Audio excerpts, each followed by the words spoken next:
So let me start with a story to illustrate cognitive fusion and cognitive defusion. So once I was working with a young man who had a lot of social anxiety. We'll call him Miguel.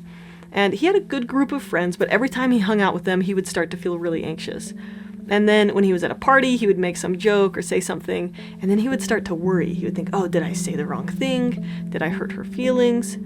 Or if, for example, one group of friends split off into the pool and another invited him to the game room, he would panic a little bit, feeling like terrified because he didn't know which group to go with.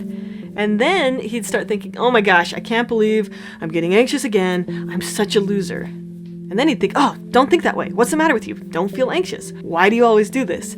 And then he would just start going back and forth in his head, right? Fighting his negative thoughts and trying not to feel anxious.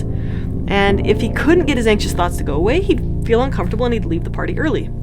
Now, in this example, Miguel was fused with his thoughts in two ways. The first way was that when he was trying to hang out with his friends, he got all wrapped up in trying to make his thoughts go away. He was focusing all his energy on fighting his thoughts, and that kept him stuck or fused to them instead of putting his energy into having a good time. The second way that he got fused with his thoughts is that he had an unwritten rule that he didn't even know about. He didn't notice he was thinking it, and it colored everything he did. Let me show you. So when I asked Miguel why he would get anxious, he said, well, I always worry that I might say something wrong or that I might offend someone or hurt someone's feelings. And when I asked, well, what do you mean? He said, well, I always overthink everything I say. After hanging out, I always worry that something I said might have bothered someone or that a joke I made might have hurt someone's feelings. And I just hate dealing with all the drama. So I said, what drama? He said, well, if a couple of my friends invite me to do something with them, but they don't invite my other friend, and then my other friend invites me to do something that same night, how do I say no to the other friend without making them feel bad? So I asked a follow-up question. So I said, they aren't being dramatic, you're just worrying. And he's like, yeah. I said, well, what are you most afraid of? And he said that I might make someone feel bad by saying no. So at that point I realized what was going on, and I said, it sounds like you have a rule in your head that you're never allowed to make anyone feel bad. So he thought for a second. He said, I guess so.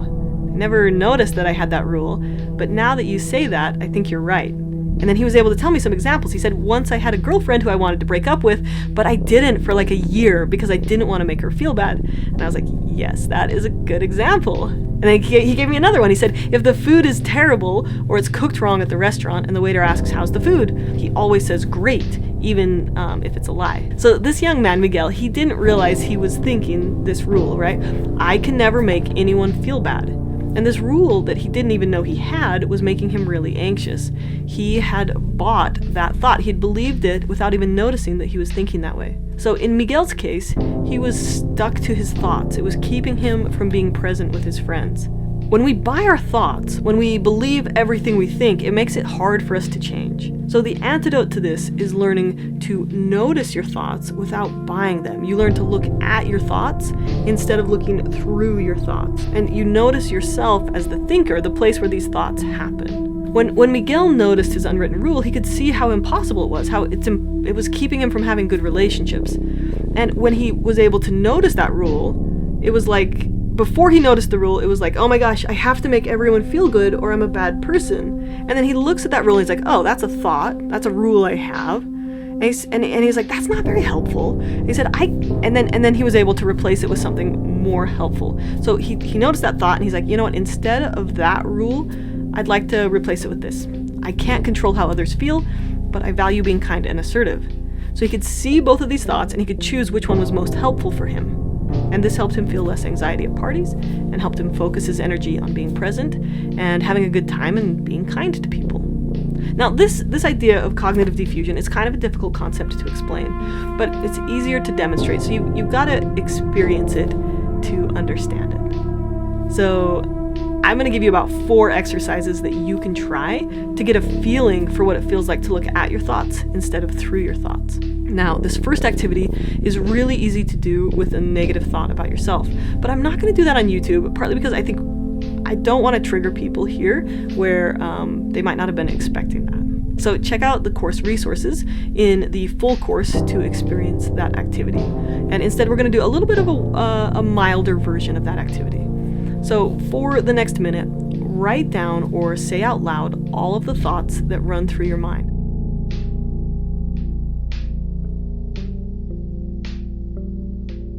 So, for example, you may be thinking, I don't get this, or I'm not thinking anything. And then you just notice, like, oh, that's a thought too, right? And then I want you to take one of those thoughts and put the words in front of it. I'm having the thought that. Stay there for a bit. Can you notice the thought? Can you see it as the thought that you're having in this moment?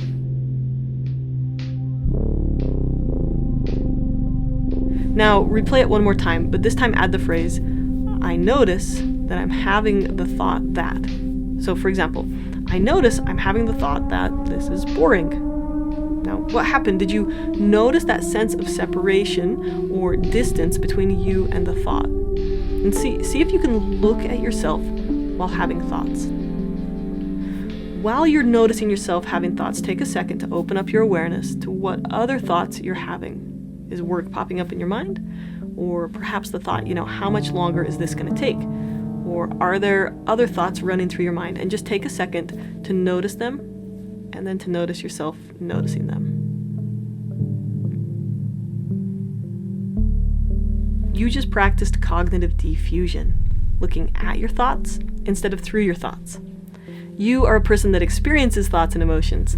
Thoughts and emotions are experiences that you are having. They aren't necessarily reality. They're just something that you're experiencing. You can have thoughts without buying them. Another great way to practice this is through the leaves on a stream exercise. Check out that meditation on my YouTube channel. Another helpful way to separate ourselves from thoughts is to name them, like literally. I've had clients who liked using the term, negative mind to describe the spiral of thoughts. Or for some people, they might say, oh, that's an intrusive thought, right? That's giving it a name. But it can also be helpful to give those thoughts an actual name, like Billy Bob. So for example, oh, there's Billy Bob popping up into my thoughts today. And that just means, there's those thoughts popping in, and you might be able to identify Billy Bob as kind of a negative character.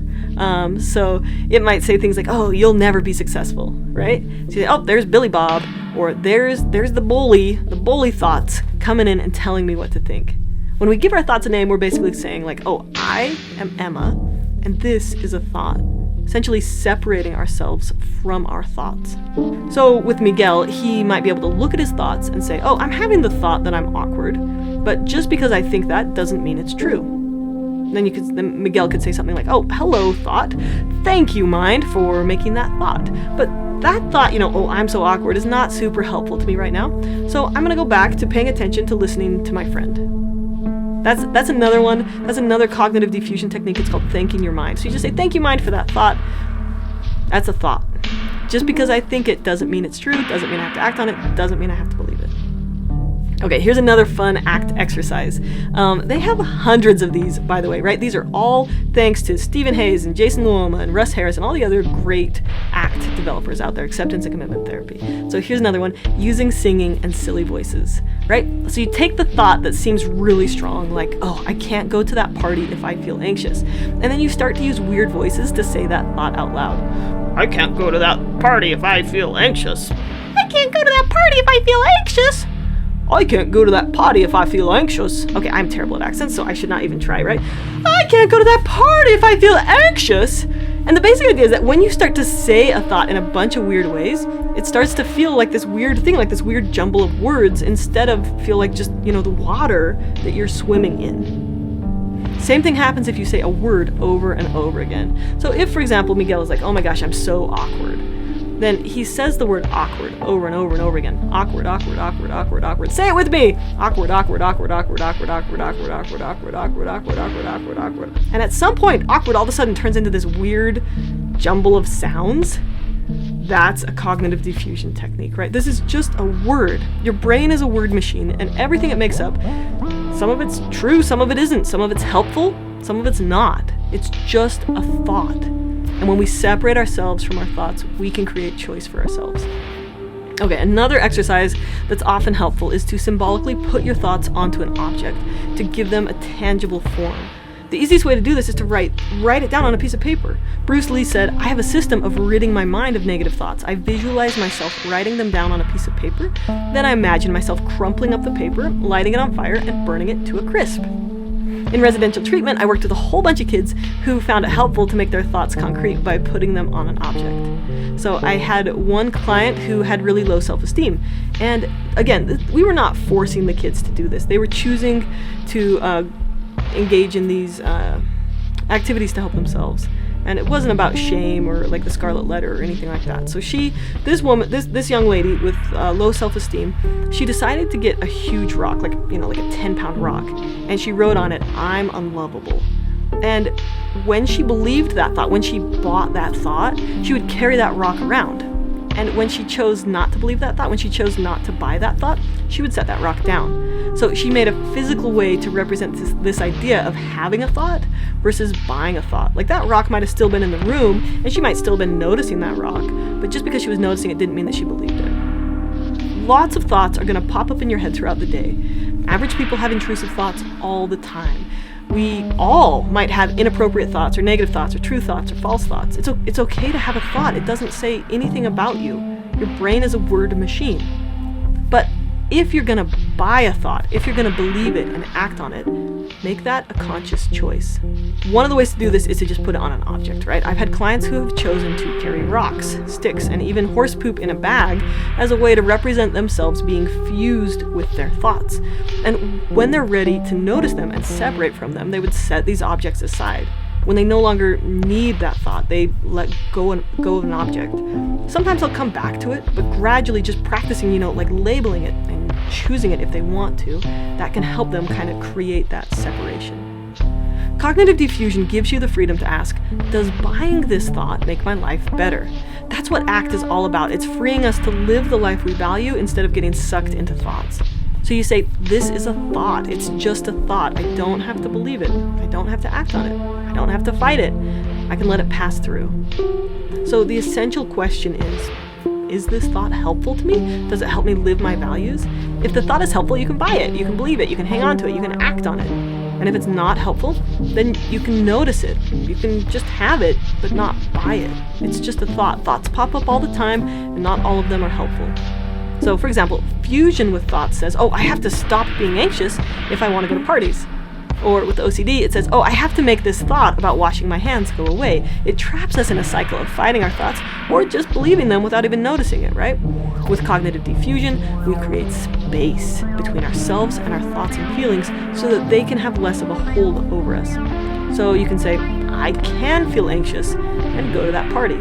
I can have the thought that I need to wash my hands 20 times, but I don't have to buy that thought. Now, let's just take a minute and contrast this with CBT, cognitive behavioral therapy, right? So in section 18 and 19, we talked about challenging distorted thinking. This is a CBT skill.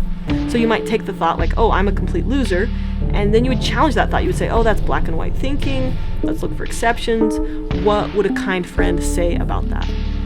CBT gives you the skill of challenging your thoughts, which is a helpful skill for some people or in some situations. Now, for other people, that leads them to constantly struggling against their thoughts. So with acceptance and commitment therapy, we add the skill of diffusion. It's the ability to separate yourself from your thoughts and to choose your actions. So you'd look at a thought like, I'm a complete loser, and you'd say, thanks, mind. And then you'd ask, is this thought helpful for me? Thank you, mind, for giving me this thought that I'm a complete loser, but this is just a thought. Is this thought helpful to me? And if it's not helpful, if it doesn't help you live your values, then you just let that thought be there. You let that thought pass along, do whatever thoughts do, and you just look around for another thought that's more helpful to you. Now, it's not that cognitive diffusion is better and challenging cognitive distortions is worse. It's just that these are different skills, different tools. When you add skills to your emotional tool belt, you have more flexibility to find the one that works for you. So, in summary, don't get obsessed with fighting your thoughts, with trying to make them go away, or just worrying about them or reacting to them. You don't have to believe everything you think. With cognitive diffusion, we create a little space between ourselves and our thoughts. We notice them. We say, I'm having the thought that, like I'm awkward or I'm a loser. Instead of saying, I'm a loser, say, I'm having the thought that I'm a loser. Then we can ask ourselves, is this thought helpful? Does it help me live the life I value?